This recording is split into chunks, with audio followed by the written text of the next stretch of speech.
Recently, Wode YouTube channel, one of Africa's biggest YouTubers, woke up on the morning of 23rd February to see his YouTube channel hacked. And it is not just him, it is happening to a lot of channels of late. A lot of big YouTubers are getting hacked here and there. And sometimes it is so, when you look at the whole situation, you don't even know how to explain it. Because before any channel can be monetized, YouTube monetization, one of the requirements is that you must have your two-factor authentication turned on. So if the person's two-factor authentication is turned on, how do they get to hack such a person without his or her knowledge? So in this video, I am trying to assess the possible reasons why his channel was hacked, and not just him, any other YouTube channel or Facebook account or any other account could be hacked, and how to prevent the hackers from taking control of your YouTube account or whatever account. Okay, so the number one reason, or the number one possible reason why they probably hacked his YouTube channel is that they could send him a promotion link, a promotion document. So for example, most of these scammers, they are crypto scammers. They can contact you and representing a certain company, and it mostly is a real company. So some of them you could see them representing Tesla, some of them they represent Microsoft and other genuine companies that you know. Recently, for the Maya's case, it was MicroStrategy. And for those who know, I'm told MicroStrategy is a legal company that is existing in the US. Now, so what they do is that they contact you in the form of representing a certain company that you actually see it looking genuine and you think is someone from that company. But at the end of the day, it's a scammer. So what they do is that they will tell you that they want to do, they want you to promote something for them. Then you talk about the deal, and they will send you a document for you to look at the contract. Now, what happened is that that document contains the link that they want to hack you. So when they send you such a document and then you download it, you may be downloading that malware to your device. And at the end of the day, sometimes you may even want to download it, and maybe your device will prompt you that there is something fishy in the link, so you shouldn't open it. But sometimes some people may not even take notice of it. They go ahead to download it, and at the end of the day, once you download that document, there is something in that link that they will use to hack you. So how does it happen? Probably they don't even log into your account. They just take control, remote control of your account. So when you download such a document, they are able to hack your account through your computer, where you probably have logged into your YouTube or whatever account that they want to hack. So they will sit somewhere and remotely control everything. So at the end of the day, they hack you and you wonder how it happened. That is one of the possible ways.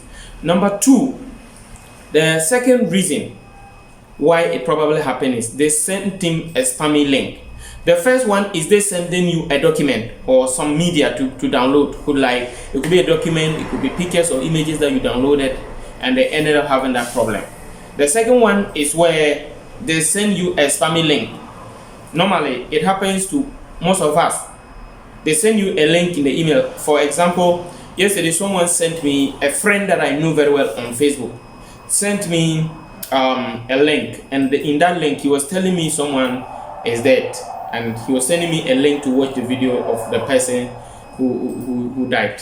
And so I checked the link carefully, and I realized that this is a fishy link. This is not any genuine thing. I didn't even open the link, but looking at the nature of it, that I was able to detect that this is a scammer who wants to hack my account. So I never even touched the link. And it happens to a lot of us. Every day you see links like Microsoft is celebrating 30 years. Amazon is celebrating this number of years, and they give you all those links and they ask you to click and claim your award or whatsoever. Sometimes you see a telecommunication company and they are saying they are celebrating this number of years and they are giving free data. Click to claim it and all those things. Those are fishy links. If you like clicking on those links, they can hack your account. So you have to avoid clicking on fishy links. That could be one of the reasons why it happened. The third reason why it would have happened is we have something called SIM swap fraud. What does that mean? Hackers can trick telecommunication companies to divert your number, or to change your number to a particular number that they have. Now what happened is that when people send a message to your existing number, it will go to them. When they call your existing number, it will go to them. So they are able to change the number. So indirectly, everything that is sent to your number goes to them. So it could mean that even if you have two-factor authentication code on and it's supposed to come to your number, when they send it, it will go, when they send a message to the notification to your number, it goes to a different number, and they are able to receive it and approve it. Mind you, these hackers are very they are very intelligent, and they can do so many evil things. So you have to take notice of some of these. So I'm now going to give you ways by which you can protect your account and keep it very strong from hacking. So one of the ways is to create a very strong password. A lot of the time, people just use some simple password that can easily be guessed. So for example, you see someone using something like 1, 2, 3, 4, 5, something like ABCD, something like maybe you write your name. So for example, if my name is David, I say David 1, 2, 3, 4, 5. Be careful of those type of passwords. People can easily guess it. Scammers, they are very intelligent. They have algorithms that they can use to do various permutations and combinations to know the possible password that you may use. A lot of people also use their number as a password. Be careful. Don't make that mistake to use your phone number as your password. Even if you want to use your phone number, you can use a certain name, add capital and small letters, add special characters, add numbers to it. So at the end of the day, it will be difficult for anyone to ever guess all of those figures. So that is the number one thing. Okay, number two, change your password from time to time. Don't just use the same password for several years or for even a year or more, instead of using the same password. Periodically change it, and when you change your password, write it down in a book. Don't say I'll remember. You will forget. So write it in your diary or where you can always remember it. That's very, very, very, very, very important. Another one that I would like to talk about is keep your antivirus software updated. Keep your antivirus software updated. So normally, if you have a very strong antivirus software on your machine, anything that a hacker will send to you or anything you want to click that is a fishy link that may contain malware that may hack your computer, your antivirus software will always update you and give you a prior warning for you to know ahead of time. And then you have to also pay attention to reported data breaches. Sometimes you may you have a notification that some of your passwords were found in a data breach, but most of the time people don't pay attention to it. They just ignore it and go away. But be very, very careful, because if your passwords are found in a data breach, it means that you are exposed to hackers, and they could have access to your private information that could let them hack your account or your device.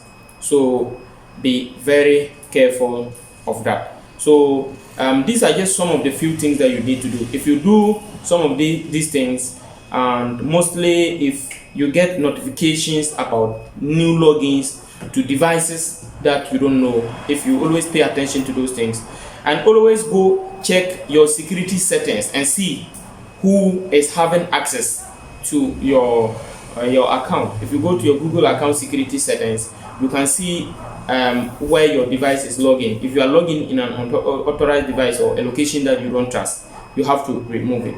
And we can also talk about even under YouTube. If you have a YouTube channel, you can check under YouTube settings and go to permissions. You can see who has permissions to your channel. You are supposed to be the one. If you see any other person in addition who has permission to your channel that you don't know, you remove the person. I believe when you follow this, you will be able to keep your account secure from attackers. Remember to subscribe to this channel and turn on the notification bell for other videos like this that will help you. Thank you once again, and God bless you and have a great day.